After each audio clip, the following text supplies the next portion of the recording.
vinho, existe uma piada na qual um amigo chega para o outro e diz: o que tu faz com vinho que sobra na garrafa? E daí o outro responde: sobra de vinho na garrafa? Do que tu está falando?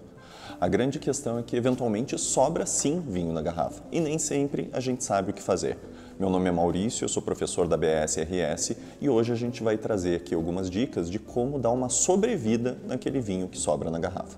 Bom, como primeira opção, a gente tem em seguir o mais simples, que é, uma vez que sobrou vinho na garrafa, a gente devolve a rolha no gargalo e bota o vinho na geladeira. Por que a geladeira? Porque o frio desacelera o processo de degradação do vinho. A grande questão é que quando a gente abre uma garrafa de vinho, a gente o expõe ao oxigênio.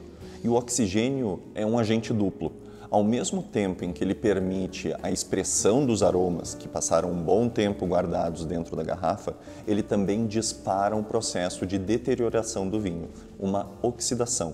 E com isso a gente perde características ao longo de alguns dias.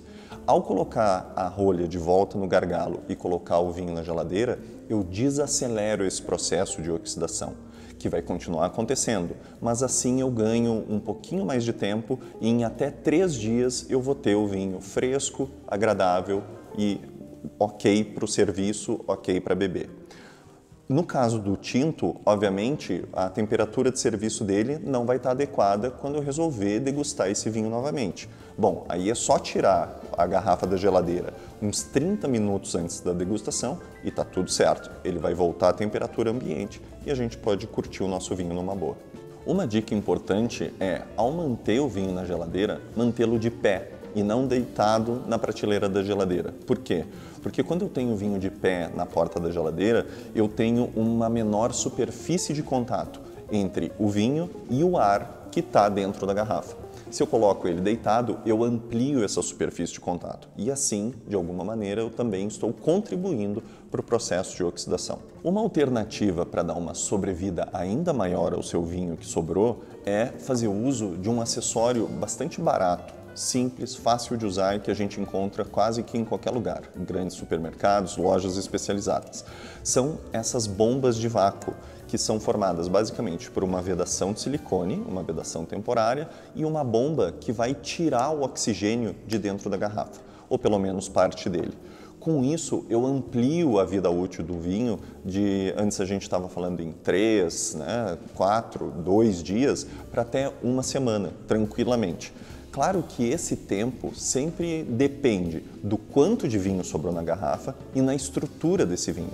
Vinhos mais encorpados tendem a ter uma sobrevida um pouco maior, mas sem dúvida nenhuma, esse acessório, que é bastante útil e sobre o qual a gente inclusive já falou em outro vídeo aqui do Bela, ele serve para dar essa sobrevida um pouco maior a vinhos, principalmente em exemplares um pouco mais encorpados, um pouco mais potentes. Existem hoje equipamentos mais modernos que inclusive permitem tirar o vinho da garrafa, mantendo a rolha no lugar e fazendo com que o vinho que sobre na garrafa tenha uma preservação bastante positiva. São alguns equipamentos que com uma agulha eles vão furar a cortiça, vão chegar até o vinho e preencher o espaço que está sendo deixado por aquele vinho que sai com um gás inerte que vai fazer a manutenção do vinho em estado perfeito. Esses produtos têm o grande problema de serem mais caros, né? Esses equipamentos custam em torno de R$2.000 mais ou menos hoje em dia, mas eles, sem dúvida nenhuma, têm um bom uso.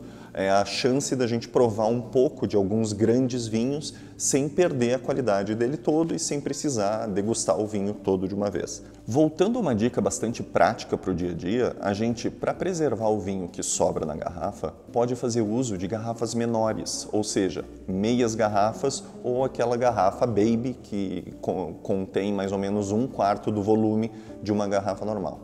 Ou seja, quando a gente tem uma sobra de vinho, transferir o vinho de uma garrafa padrão para uma garrafa menor. Com isso, eu também diminuo a relação entre oxigênio e vinho e com isso desacelero o processo de oxidação. No caso dos espumantes, existem também acessórios que podem manter o espumante na geladeira por até mais ou menos 2 dias. São vedações temporárias, são vedações que são bastante também baratas e fáceis de achar e que de um dia para o outro ou até 2 dias vão manter o espumante. Mas, de novo, depende muito do quanto que sobrou do espumante e depende também da estrutura daquele produto. Vale a pena ressaltar, aquele truque de botar a colherinha de café no gargalo não serve para nada. Alguns vinhos que passam pelo processo de oxidação já na sua vinificação têm naturalmente uma sobrevida maior. A gente está falando, por exemplo, de vinhos do Porto da família Tawny ou vinhos Madeira. Um vinho do Porto Tawny regular aguenta bem na geladeira, sem a necessidade de fazer uso de qualquer acessório, por 3, 4 semanas. Vinhos da Madeira aguentam tranquilamente de 1 a 4 meses. Mas é claro, uma vez que eu abrir a garrafa, ele vai mudar. Esse vinho, ao longo do tempo, ele vai ter as suas características alteradas, mas a gente não vai ter prejuízo nenhum para a degustação. Vale lembrar que uma vez que eu percebo que o vinho ele está se deteriorando e que eu já não vou mais ter a chance de degustação, eu posso muito bem fazer uso desse vinho na cozinha, eu posso fazer uso desse vinho como ingrediente. Em último caso, se eu esqueci um vinho na geladeira por tempo demais e esse vinho avinagrou, ou seja, além da oxidação, ele passou por um processo que o transformou em vinagre por meio de bactérias acéticas, eu posso fazer uso desse vinho sim para temperar salada. O importante é a gente não desperdiçar vinho. Para essas e outras dicas, é só ficar ligado nas nossas redes sociais. Um grande abraço e até o próximo vídeo.